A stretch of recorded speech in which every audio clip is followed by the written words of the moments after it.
For this problem, we're going to again find the domain of a function and then evaluate the function at a given value. We want to find the domain of the function h of x equals x minus 4 divided by x squared plus 5x minus 36. The only thing we need to worry about here is this denominator because we cannot divide by 0. So we want to find out where the denominator equals 0.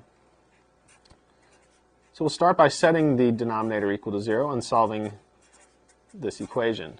We have a quadratic equation that we can try to solve by factoring, and this does factor as x plus 9 times x minus 4. So this will give me x equals negative 9, or x equals 4 if I set each of these factors equal to 0. So we've got these two restricted values. If we rewrite our function in factored form, we'll have x minus 4 over x plus 9 times x minus 4. Now notice that we have an x minus 4 in the numerator and an x minus 4 in the denominator.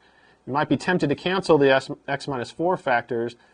If we did that, we'd end up with 1 over x plus 9. But then our domain is different, because here we can actually use 4 in our function, but up here in this factored form we cannot. So we still need our restrictions that x is not equal to negative 9 and x is not equal to 4, and then those two would be equivalent. So our domain is the set of all real numbers for x such that x is not equal to negative 9 and x is not equal to 4. We need to exclude both of those values, even though we can reduce this eventually. Next, we want to evaluate the function at negative 1. So we want h of negative 1. That's equal to negative 1 minus 4 over negative 1 plus 9, using the factored form, and negative 1 minus 4. In the numerator, we'll get negative 5. The denominator will have 8 times negative 5.